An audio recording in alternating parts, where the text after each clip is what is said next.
Have you ever noticed that some people seem to become more intense the moment you stop reacting to them? The messages become more frequent, the criticism becomes sharper, the emotional pressure increases, and you may begin to wonder, why is my silence affecting them so much? The answer may lie in a simple psychological principle. Attention is a form of reinforcement. When we constantly react to someone's behavior, we may unintentionally strengthen the very pattern we want to escape.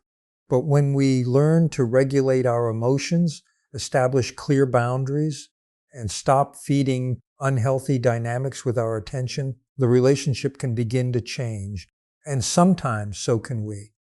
One of the most important things to understand about difficult relationships is that attention itself can become a form of reinforcement. Human behavior is often shaped by what happens after we act.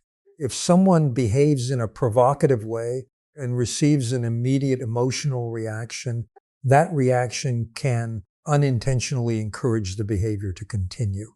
This does not mean that every difficult person is consciously manipulating you, or that every reaction creates a predictable pattern. Human behavior is far more complex than that. But reinforcement is a well-established principle in psychology, and it can help us understand why certain interpersonal patterns become so persistent. Imagine someone repeatedly criticizing you, sending emotionally charged messages, or creating conflict whenever they feel ignored. You respond by explaining yourself, defending your intentions, or trying harder to make the situation peaceful. For a moment, you may feel that you are solving the problem. But if the other person learns that creating emotional tension reliably brings your attention back to them, the cycle may become stronger over time. This is where emotional intelligence becomes important. Emotional intelligence is not simply about understanding what another person is feeling. It is also about becoming aware of your own emotional reactions. What happens inside you when someone provokes you? Do you immediately feel the need to defend yourself? Do you become anxious when someone is disappointed with you? Do you feel responsible for calming every emotional storm around you? These questions matter because sometimes the most powerful change does not begin with changing another person. It begins with changing our own response. When you learn to pause, regulate your emotions, and choose your response carefully, you interrupt the automatic cycle. You are no longer allowing another person's behavior to determine your emotional state. You may still care. You may still feel hurt or disappointed, but you begin to recognize that feeling an emotion does not require you to act on it immediately. That is an important shift. You move from emotional reaction to emotional awareness. And in that space between what happens and how you respond, you begin to regain something that may have been missing for a long time, your freedom to choose. One of the greatest forms of emotional strength is the ability to pause, not to suppress what you feel and not to pretend that something does not hurt, but to create enough space between the emotion and your response that you can choose what to do next. This is at the heart of emotional regulation. And in relationships marked by conflict, manipulation, or emotional volatility, that ability can make a profound difference. When someone knows exactly how to provoke you, your reactions can begin to feel automatic. A certain message arrives and your heart starts racing. Someone makes an accusation and you immediately feel the need to defend yourself. A familiar criticism appears and suddenly you are explaining yourself for the 10th time. The emotional system reacts before the thoughtful part of the mind has had a chance to catch up. This is one reason self-awareness is so important.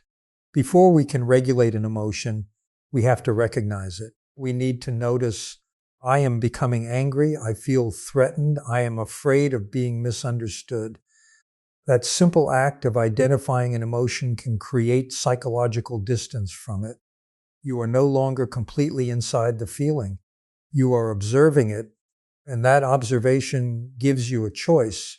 You can respond immediately, or you can wait. You can defend every accusation, or you can decide that not every accusation deserves an answer. You can enter the argument, or you can step away and return when you are calmer. This does not mean becoming cold or indifferent.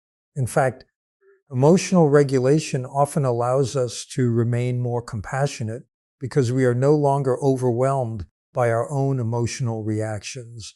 We can understand another person's behavior without allowing it to control our behavior. The goal is not to defeat someone else. It is to become less emotionally dependent on the reactions of another person. When you stop allowing someone else's anger, criticism, or attempts to provoke you to determine your inner state, something changes. You begin responding from intention rather than impulse, and that is where emotional freedom begins.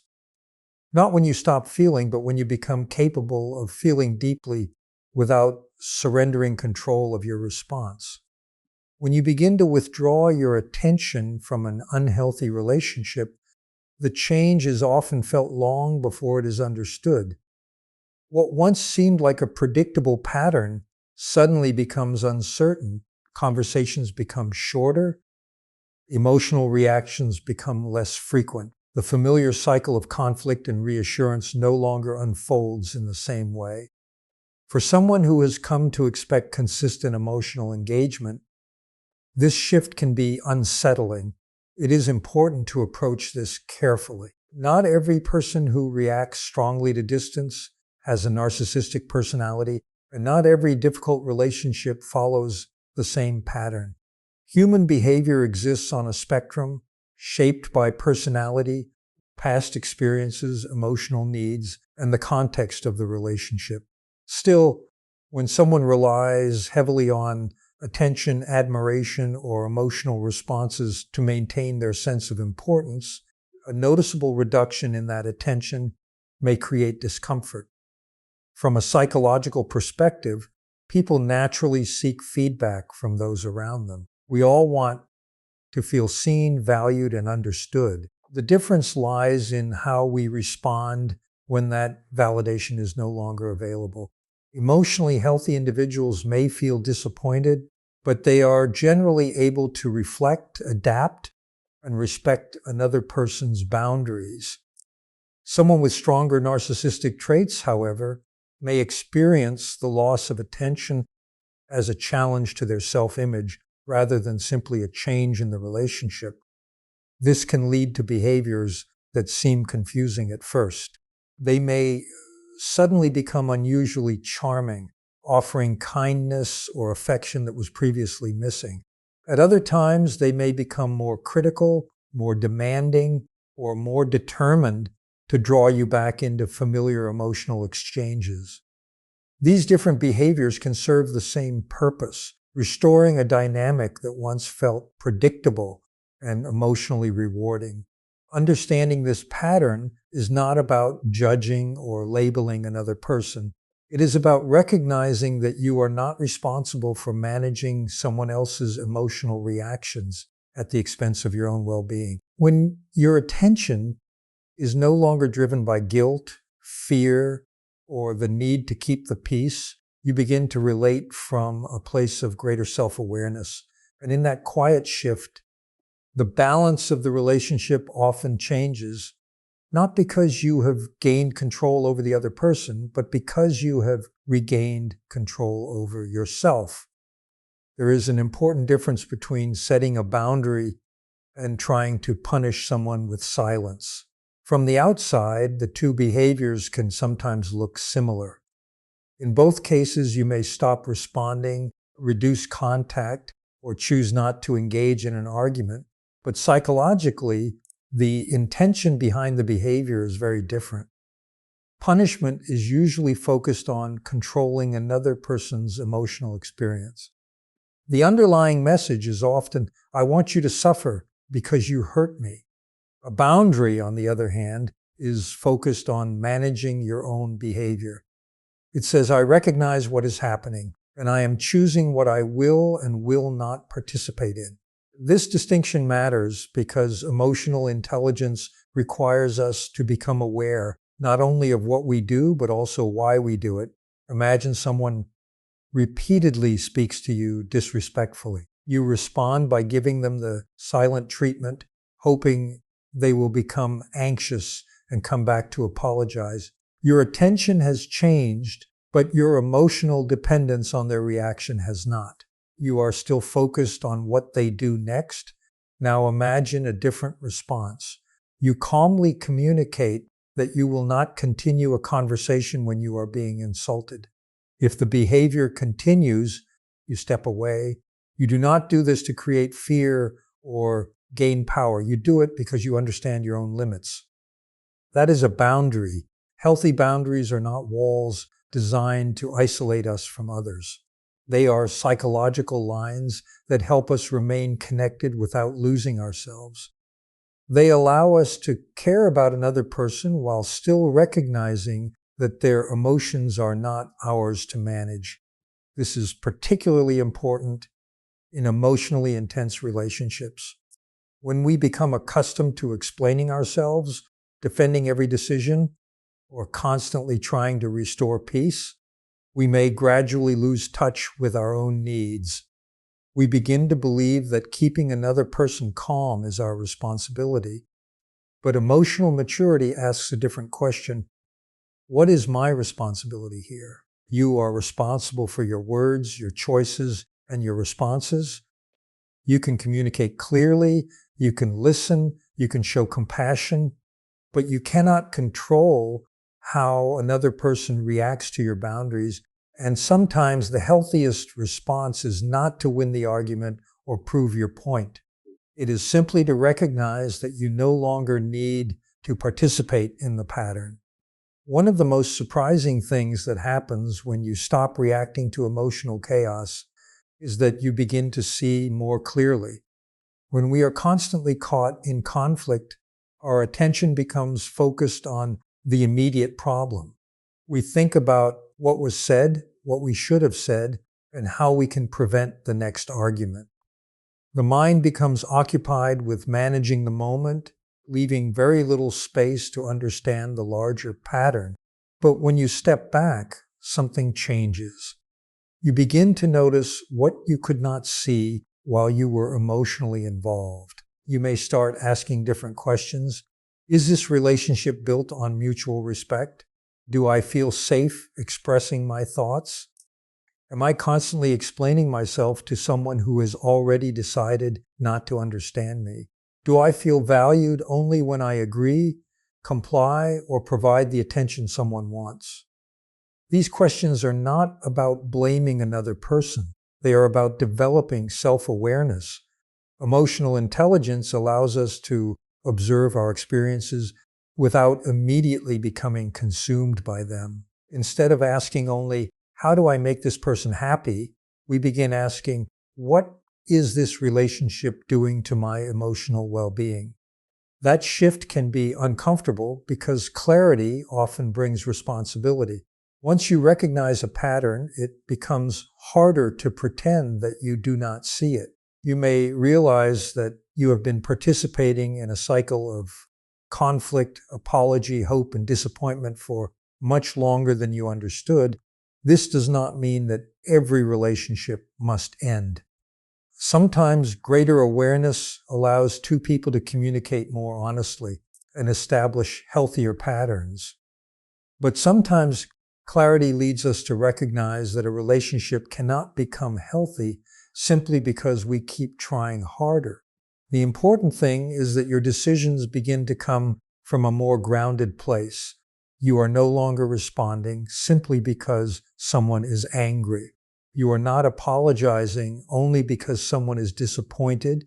You are not returning to a familiar pattern simply because silence feels uncomfortable. You begin to choose based on your values. And perhaps that is the deepest change that occurs when you stop reacting. The other person may or may not change. Their behavior remains outside your control. but your relationship with your own emotions begins to change. You become more aware of your triggers, more deliberate in your responses, and more willing to protect your psychological well-being. Sometimes, the moment you stop trying to control another person's reaction is the moment you finally begin to understand yourself. Perhaps the greatest lesson is this: you do not have to become cold to become strong. You do not have to stop caring in order to protect yourself, and you do not have to win every argument to reclaim your peace. Sometimes, the most emotionally intelligent thing you can do is simply stop participating in a pattern that continually takes you away from yourself. When you learn to recognize your emotions, regulate your reactions, and establish healthy boundaries, you begin to understand that your attention is valuable. You have the right to decide where you place it. Remember, you cannot control how another person behaves, but you can choose how you respond. You can choose patience over impulsiveness, clarity over confusion, and self-respect over the constant need for approval. So, if you are currently learning to step away from an unhealthy emotional cycle, be patient with yourself. Change rarely happens overnight. Give yourself permission to grow, to learn, and to choose peace without feeling guilty for it. I hope you take something meaningful from these ideas and carry them into your own relationships and your own life. May you become more aware of your emotions, more confident in your boundaries, and more intentional about where you give your energy. Thank you for spending this time with me. I truly appreciate your attention, your openness, and your willingness to reflect on these important questions. I wish you clarity in your decisions, strength in your journey, and peace in the days ahead. Take care of yourself, trust your growth, and remember that your emotional well-being matters. Good luck on your journey, and thank you for listening.